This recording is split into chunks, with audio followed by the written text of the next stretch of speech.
Belum tidur kamu, Nak. Apa yang sedang kamu lihat? Ini ya, aku baru lihat-lihat gambar di komputer.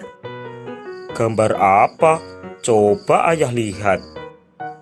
Seperti komik ya, ini gambarnya. Oh, itu gambar cerita, Nak. Gambar cerita, apa itu ya? Gambar cerita adalah gambar atau serangkaian gambar yang mengandung sebuah cerita. Contoh gambar cerita adalah gambar ilustrasi. Gambar ilustrasi adalah gambar yang dibuat untuk mendukung sebuah teks atau bacaan. Apakah komik juga termasuk gambar ilustrasi ya? Benar sekali, Nak. Gambar ilustrasi bisa berupa komik, cergam, pamflet, kartun, dan karikatur. Gambar ilustrasi dibedakan menjadi dua, yaitu gambar berupa foto dan gambar tangan. Wah, aku jadi ingin buat gambar cerita ya. Baiklah Vito, sekarang kamu tidur dulu. Besok pagi ayah akan ajarkan kepadamu membuat gambar cerita. Hore! Baiklah ayah, aku matikan komputer dan segera tidur. Selamat pagi ayah. Pagi Vito, duduk sini Nak. Ayah akan mengajarkanmu cara membuat gambar cerita. Jadi begini Nak, gambar cerita merupakan contoh dari gambar ilustrasi. Gambar ilustrasi dibuat untuk memperjelas, memperindah, dan menerangkan isi sebuah bacaan. Lalu, bagaimana cara membuat gambar ilustrasi itu ya? Perhatikan Vito, langkah dalam membuat gambar ilustrasi adalah yang pertama, kamu harus menentukan gagasan. Gagasan itu meliputi apa yang digambar, siapa saja tokohnya, bagaimana suasananya, serta media apa yang akan digunakan. Jika sudah menentukan gagasan, langkah berikutnya adalah membuat sketsa. Sketsa? Apa yang dimaksud sketsa itu? Sketsa adalah rancangan gambar yang akan dibuat. Saat membuat sketsa, kamu harus hati-hati. Perhatikan tata letak dan ukuran objek gambar. Langkah ketiga adalah pewarnaan. Kamu dapat menggunakan media warna seperti cat air, cat minyak, pensil warna, spidol, dan lain-lain. Wah, sepertinya menarik sekali ya. Aku akan mencoba membuat gambar ilustrasi. Kalau begitu, coba kamu buat sebuah gambar ilustrasi tentang organ gerak hewan, Vito. Oke, ayah. Oh, ayah di sini rupanya. Aku sudah menyelesaikan gambarku ya. Benarkah? Coba sini Nak, ayah mau lihat. Ini ya, gambar-gambarku aku susun menjadi sebuah cerita. Bisakah kau bacakan cerita itu, Vito? Baik ayah. Hewan piaraanku. Aku memiliki hewan peliharaan, kelinci. Seminggu yang lalu, kelinciku melahirkan 3 ekor anak. Anak-anak kelinci itu masih menyusu pada induknya. Setiap hari, aku merawat dan memberi makan kelinciku. Aku memberi makan wortel dan sayur-sayuran. Dengan makanan ini, kelinci mendapat energi untuk melakukan aktivitasnya. Kelinciku aktif bergerak ke sana kemari. Kelinci bergerak dengan cara meloncat menggunakan kakinya. Kaki belakang kelinci lebih kuat dan panjang dibandingkan dengan kaki depannya. Wah, gambar dan cerita yang sangat bagus, Nak. Terima kasih, ayah. Ngomong-ngomong soal kelinci, tahukah kamu kalau kelinci dan hewan mamalia lainnya termasuk hewan vertebrata? Hewan vertebrata? Apa itu ya? Hewan vertebrata adalah hewan bertulang belakang. Hewan vertebrata dibagi menjadi beberapa kelompok, yaitu Pisces atau golongan ikan, reptilia atau binatang melata, mamalia atau binatang menyusui, amfibi yaitu katak, dan aves atau bangsa ayam dan burung. Berarti cara gerak hewan-hewan itu berbeda semua ya? Benar yang kau katakan, Nak. Setiap hewan memiliki organ gerak dan fungsi yang berbeda-beda. Aku sangat penasaran dan ingin tahu lebih jauh tentang organ gerak hewan, Ayah. Baiklah Vito, ayo ikut ke ruang kerja Ayah.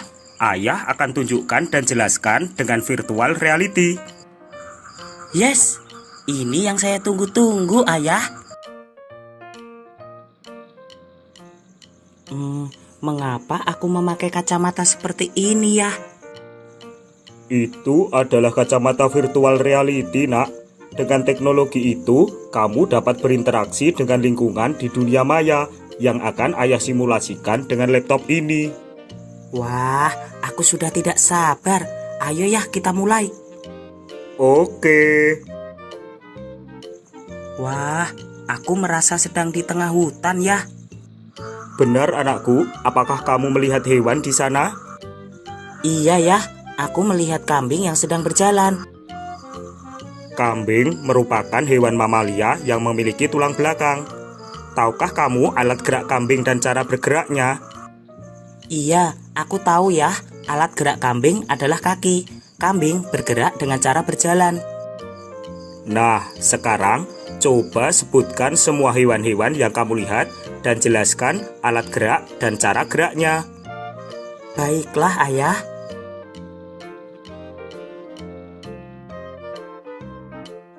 Aku melihat seekor katak, Ayah. Alat gerak katak adalah kaki. Katak bergerak dengan cara melompat.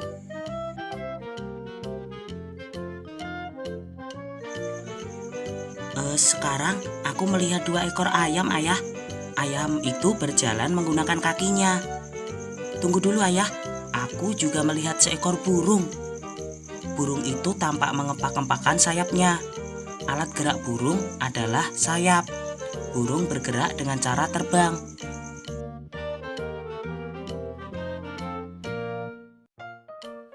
Sekarang aku melihat seekor ular yang berjalan, Ayah.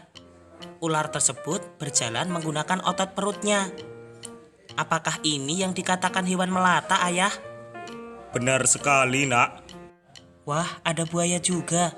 Buaya juga termasuk hewan melata. Buaya bergerak menggunakan kaki dan menempelkan perutnya ke tanah. Wah, menyenangkan sekali ya. Apakah masih ada lagi? Sekarang coba kamu lihat lagi. Aku melihat sebuah bacaan dengan gambar ilustrasi ikan ya.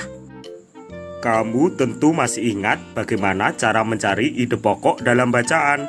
Nah, sekarang coba bacalah dengan seksama dan tentukan ide pokok dari masing-masing paragraf tersebut. Baiklah ya. Gerak ikan dalam air. Ikan memiliki sistem gerak yang unik. Sistem gerak pada ikan berbeda dengan hewan vertebrata yang lain. Hal tersebut dikarenakan habitat ikan adalah di air. Salah satu bentuk tubuh yang paling banyak dimiliki oleh hewan air adalah bentuk rudal. Bentuk tubuh ini memungkinkan ikan meliuk ke kiri dan ke kanan. Bentuk tubuh yang seperti ini juga berfungsi untuk mengurangi hambatan pada saat bergerak di dalam air. Ekor dan sirip ekor yang lebar berfungsi untuk mendorong gerakan ikan dalam air.